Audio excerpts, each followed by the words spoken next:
नमस्कार विद्यार्थी मित्रांनो, आज थोडीशी तब्येत ठीक नाहीये, त्याच्यामुळे दैनिक मराठीचं 3 ऑक्टोबरचं लेक्चर आज नाही येणार आहे. लेक्चर बऱ्यापैकी मोठा असणार आहे, त्याच्यामुळे थोडासा वेळ घेऊन व्यवस्थितपणे बोलेल. आता एक शॉर्ट आणि अतिशय महत्त्वाचा टॉपिक तुमच्यापर्यंत घेऊन येतोय, तो म्हणजे कोविड-19 साठी जी व्हॅक्सिन बनवण्यात येणार आहे ना, तर त्यासाठी जवळपास 5 लाख शार्क माशांना मारलं जाणार आहे. तर अशा प्रकारचा एक आंतरराष्ट्रीय पातळीचा एक अहवाल आलाय. एक थिंक टँकच्या माध्यमातून विचार विनिमय करून एक पिटिशन सुद्धा दाखल करण्यात आलंय. तर याविषयीच अगदी डिटेलमध्ये आपल्याला माहिती जाणून घ्यायची आहे. जर अशा प्रकारे 5 लाख शार्क माशांना जर मारून टाकण्यात आलं तर ते ऑलमोस्ट पृथ्वीवरतून नष्टच होतील. IUCNच्या अगदी एक्सटिंक्ट याच लिस्टमध्ये जातील. तर आता IUCNचा उल्लेख आलाय म्हटल्यावरती IUCN बद्दल सुद्धा मी तुम्हाला थोडक्यात माहिती सांगेन. आजच्या आपल्या लेक्चरची PDF आणि ऑडिओ फाईल तुम्हाला आपल्या टेलिग्राम चॅनलवरती मिळेल. आणि या व्यतिरिक्त विजन स्टडीचं ॲप हे तुम्हाला सगळ्यांच्या फोनमध्ये असायलाच पाहिजे. ॲपच्या माध्यमातून कुठल्याही परीक्षांसाठी तयारी तुम्ही अगदी मोफतपणे करू शकता. आणि ज्या विद्यार्थ्यांना अफोर्डेबल असेल अशांसाठी आमचे काही कोर्स पण उपलब्ध आहेत. सध्या जर तुम्ही येणाऱ्या कंबाईन एक्झामसाठी तयारी करताय तर क्वेश्चन आन्सर रिव्हिजन बॅचचा फायदा तुम्ही नक्की घ्या. या व्यतिरिक्त 2021च्या बॅचचे ॲडमिशन सुद्धा ओपन आहेत राज्यसेवा एक्झामसाठी. आणि सध्या तुम्ही 5 ऑक्टोबर पूर्वी जर प्रवेश घेत असाल तर प्रवेश फीमध्ये 40% सवलत मिळेल. त्यासाठी विजन HBD हा कुपन कोड तुम्ही यूज करा. तर आता जास्त वेळ न घेता मुद्द्यामध्ये येतो. कोविड-19 व्हॅक्सिन बनवण्यासाठी संपूर्ण जगभरामध्ये प्रयत्न सुरू आहेत. शास्त्रज्ञांकडून भरपूर खाटाटोप करून याच्यावरती थोड्याफार चाचण्या सुद्धा घेण्यात आल्यात. मात्र अजूनही कुठल्या प्रकारचं फायनल व्हॅक्सिन हे लोकांना द्यायला सुरुवात झालेली नाही आहे. सध्या सगळं काही टेस्टिंगमध्येच आहे. पण या सगळ्या घडामोडी होत असताना अशी गोष्ट आपल्याला दिसून येते की जवळपास हे व्हॅक्सिन बनवण्यासाठी 5 लाख शार्क माशांना मारलं जाईल अशा प्रकारचं एक पिटिशन दाखल करण्यात आलंय. आणि ही तेवढीच धक्कादायक बातमी आहे, कारण औषधं बनवताना प्राण्यांचा वापर करणं, प्राण्यांच्या हाडांचा, त्यांच्यापासून मिळणाऱ्या तेलाचा वापर करणं, त्यांचे जे काही हार्मोन्स असतील तर त्याचा वापर करणं हे खूप कॉमन आहे. म्हणजे याआधी सुद्धा जेवढ्या काही व्हॅक्सिन्स बनवल्यात तर त्यामध्ये शार्कच्या किंवा इतर माशांच्या, इतर प्राण्यांच्या तेलाचा वापर किंवा त्यांच्या ऑर्गन्सचा वापर केला जातो. कोविड-19 वरती लस तयार करण्यासाठी शार्कच्या आतमध्ये सापडणाऱ्या नैसर्गिक तेलाचा थोडा वापर केला जातो. आणि यासाठी सुमारे 5 लाख शार्क मासे मारले जाऊ शकतात असा इशारा संवर्धवाद्यांनी दिलेला आहे. आता नेमकं काय घडलंय मी तुम्हाला डिटेलमध्ये सांगतो. कॅलिफोर्नियामध्ये एक संस्था आहे. कॅलिफोर्नियामध्ये शार्क अलाइज नावाची एक संस्था आहे, संघटन आहे. तर या संघटनाच्या सूचीनुसार शार्कच्या यकृतामध्ये, त्यांच्या लिव्हरमध्ये जे तेल सापडतंय तर ते मिळालेलं तेल हे व्हॅक्सिन बनवण्याचा एक मेन कॉम्पोनंट आहे. स्क्वेलिन असं त्या नैसर्गिक कॉम्पोनंटचं किंवा नैसर्गिक तेलाचं नाव आहे, स्क्वेलिन. स्क्वेलिन हे एक असं कंपाऊंड आहे, असं एक नॅचरल कंपाऊंड म्हणजे तुम्ही नैसर्गिक तेल म्हणू शकता की जे शार्कच्या लिव्हरमध्ये सापडतं. आणि याचा वापर करून, याच्यातल्या काही घटकांचा वापर करून अँटीजन्स बनवले जातात जे शरीराच्या रोगप्रतिकारक शक्तीमध्ये बदल करतील, रोगप्रतिकारक शक्ती वाढवतील. आणि म्हणून याचा वापर हा सध्या कोविड-19च्या लस बनवण्यासाठी केला जातोय. एक्झॅक्ट ह्याला असं जर वर्ड म्हटलं ना तर ॲड्ज्युव्हंट्स असा वर्ड आहे. ॲड्ज्युव्हंट्सचा वापर करून शरीरामध्ये इम्युनिटी सिस्टीमला बूस्ट केलं जातं. शरीरामध्ये जे अँटीजन्स आहेत म्हणजे जे रोगप्रतिकारक शक्ती वाढवतील तर अशांना बूस्ट करण्याचं काम हे या तेलाच्या माध्यमातून केलं जाईल. म्हणजे हे जे शार्कच्या स्क्वेलिनचा वापर केला जातोय ना, नैसर्गिक तेलाचा, तर त्यापासून ॲड्ज्युव्हंट्स हे फॉर्म होत आहेत आणि त्याचा वापर करून आपल्या शरीरामध्ये रोगप्रतिकारक शक्ती वाढतीये. आता हे जे स्क्वेलिन आहे तर हे काही पहिल्यांदा यूज होतंय का? तर नाही मित्रांनो. H1N1, सार्स, मर्स, तर यापूर्वी अशा वेगवेगळे आजार पसरले होते. तर या विरोधात सुद्धा, इव्हन इन्फ्लुएन्झा विरुद्ध सुद्धा ज्यावेळेस लस बनवण्याचं काम सुरू होतं तर त्यावेळेस या लसींमध्ये स्क्वेलिनचा वापर केला जातो, जे की शार्कच्या लिव्हरमध्ये सापडतं. ओके, हा मुद्दा आपल्या एक्झामच्या दृष्टिकोनातून अतिशय महत्त्वाचा आहे. कारण एक्झाममध्ये तुम्हाला माहिती असेल की आयोगामार्फत कसे ट्रिकी क्वेश्चन विचारले जातात. तर कोविडच्या बाबतीमध्ये आणि याचबरोबर पर्यावरणाच्या दृष्टिकोनातून जरी विचार केला तर स्क्वेलिन हे कुठल्या प्राण्यामध्ये आढळतं आणि ज्याचा वापर खालीलपैकी कोणती लस बनवण्यासाठी केला जाईल असं काही विधान जर आलं तर हे शार्कच्या लिव्हरमध्ये, आणि ज्याचा वापर कोविड-19 विरुद्धच्या लसमध्ये केला जातोय. आता याचा विरोध आणणं हे ऑब्व्हियस आहे, कारण 5 लाख शार्क माशांना मारणं आणि आपण म्हणजे तेवढे इनह्युमन आहोत की काय अशी एक भावना तयार होते. आणि ट्विटरवरती वगैरे भरपूर काही सुरू आहे. Humans are the worst creatures on earth असं बरेचसे जण ट्विट करतात, कारण आपण आपला जीव वाचवण्यासाठी जवळपास 5 लाख शार्क माशांना मारणार आहे.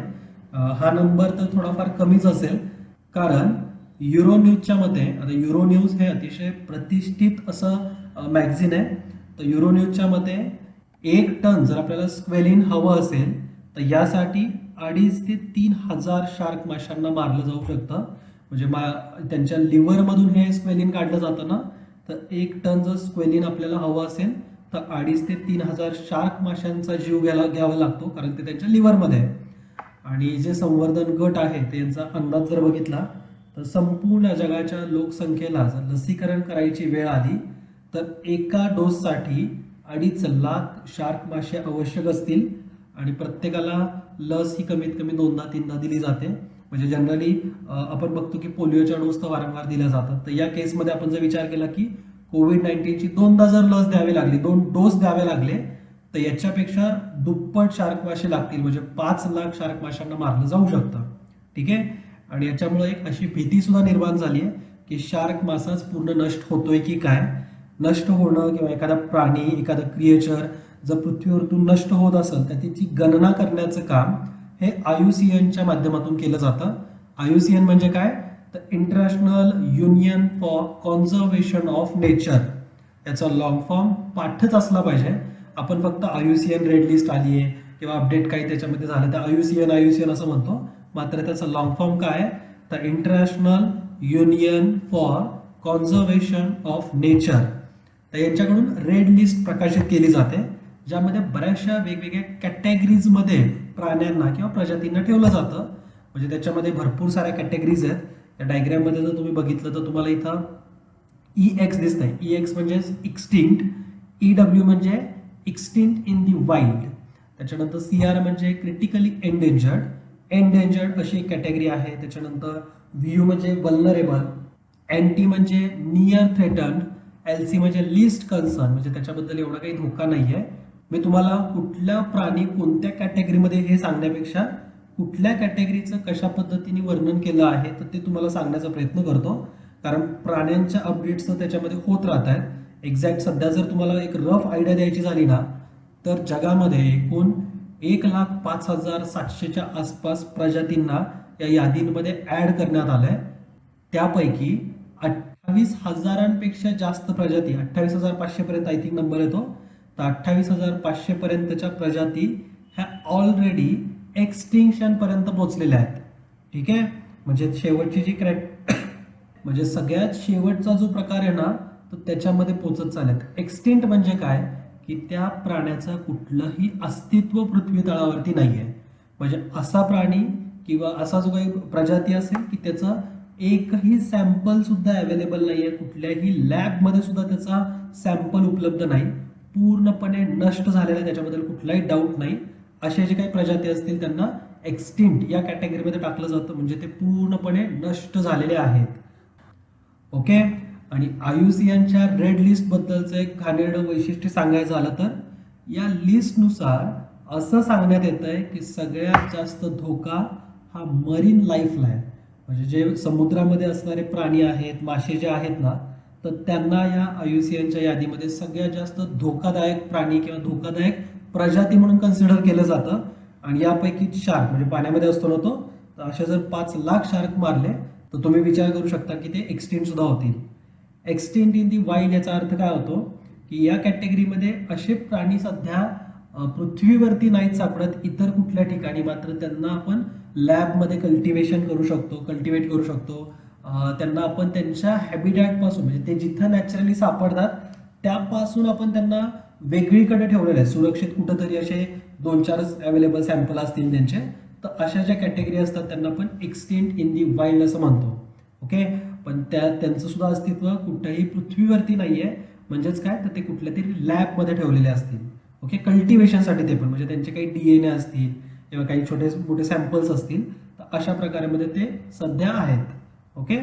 क्रिटिकली एंडेंजर्ड म्हणजे अशी कॅटेगरी की जी आता एक्स्ट्रीमली हाय रिस्क वरती आहे.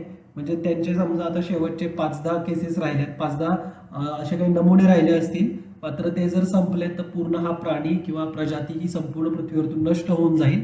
यांना आपण क्रिटिकली एंडेंजर्ड असं म्हणतो. आता एंडेंजर्ड म्हणजे EN याच्यामध्ये कुठल्या प्रकारचे प्राणी येतात, तर या कॅटेगरीमध्ये सुद्धा असणारे जे प्राणी आहेत, प्रजाती आहेत, तर ते सुद्धा हाय रिस्क मध्येच आहेत. फक्त क्रिटिकली एंडेंजर्ड मध्ये आपण एक्स्ट्रीमली हाय रिस्क म्हणतो आणि एंडेंजर्ड या कॅटेगरीमध्ये आपण व्हेरी हाय रिस्क म्हणतो. म्हणजे दोन्ही ठिकाणी रिस्क तर आहेच, फक्त इकडे एक्स्ट्रीमली म्हणजे खूपच जास्त आणि व्हेरी हाय म्हणजे खूप जास्त. म्हणजे दोन्हीकडे जर बघितलं तर रिस्क तर आहेच. मराठी भाषेमध्ये फक्त च चा फरक आहे, पण तो खूप मॅटर करतोय. वल्नरेबल त्याला VU असं डिनोट केलं जातं. म्हणजे अशी कॅटेगरी की ज्यामध्ये प्राणी किंवा प्रजाती हे हाय रिस्क मध्ये आहेत. फरक बघितला तर extremely high risk, very high risk, त्याच्यानंतर हाय रिस्क पर्यंत आपण आलो. आता नियरली थ्रेटन म्हणजे नेमके कसं, तर जर तुम्ही इथे लक्ष दिलं तर तुम्हाला या टेबलमध्ये वेगवेगळे 3 पार्ट्स दिसत आहेत. एक जो आहे म्हणजे एक्सटेंट सरळ सरळ दिलेला आहे. दुसरा जो आहे त्याच्यामध्ये 3 गट येत आहेत, 3 वेगवेगळे आपले कॅटेगरीज येतात. ते आहेत थ्रेटन्ड.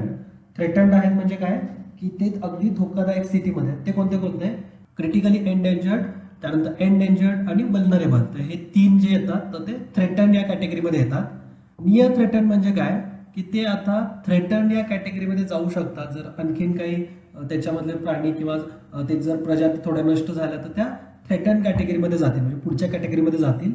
आता लिस्ट कन्सर्न आपण बघू. लिस्ट कन्सर्न म्हणजे काय, की आपल्याला तितकीशी दक्षता घेण्याची गरज नाहीये, कारण लगेचच येणाऱ्या फ्युचरमध्ये ते नष्ट नाहीत होणार. मात्र ते फ्युचरमध्ये पुन्हा या थ्रेटन वगैरे कॅटेगरीमध्ये जाऊ शकतात. पण आत्ता सध्या या पॉईंट ऑफ टाइमला त्यांचं पॉप्युलेशन बऱ्यापैकी आहे, तर त्यावेळेस आपण त्यांना लिस्ट कन्सर्न या कॅटेगरीमध्ये ठेवतो. आणि डेटा डिफिशियंट म्हणजे काय, की यांच्याबद्दलची एवढी काही माहिती उपलब्धच नाहीये की त्यानुसार आपण त्यांचा रिस्क फॅक्टर ठरवू शकतो. तर असे वेगवेगळे कॅटेगरीज आहेत या IUCNच्या रेड लिस्टचे. मी हे तुम्हाला का सांगतो इथं, कारण आयोग आपल्याला अशा रेड लिस्टवरती क्वेश्चन विचारतो, त्यावेळेस तुम्हाला ऍटलीस्ट क्लासिफिकेशन माहिती असायला पाहिजे. ठीक आहे. आजच्या सेशनच्या माध्यमातून एवढी माहिती तुमच्यापर्यंत द्यायची होती. तुमचं नेमकं याच्यावरती मत काय आहे ना मित्रांनो, तर ते कमेंट करून कळवा. ते खूप महत्त्वाचं ठरणार आहे की अशा प्रकारे जर 5 लाख शार्क माशांना जर मारून आपण लस बनवतोय, याच्यावरती तुमचं काय ओपिनियन आहे ते नक्कीच आम्हाला कमेंट करून कळवा. आजच्या सेशनमध्ये फायनली इथं थांबतो. हसत खेळत अभ्यास करा, हेल्दी फूड खा आणि आईवडिलांची काळजी घ्या. जय हिंद, जय महाराष्ट्र. धन्यवाद.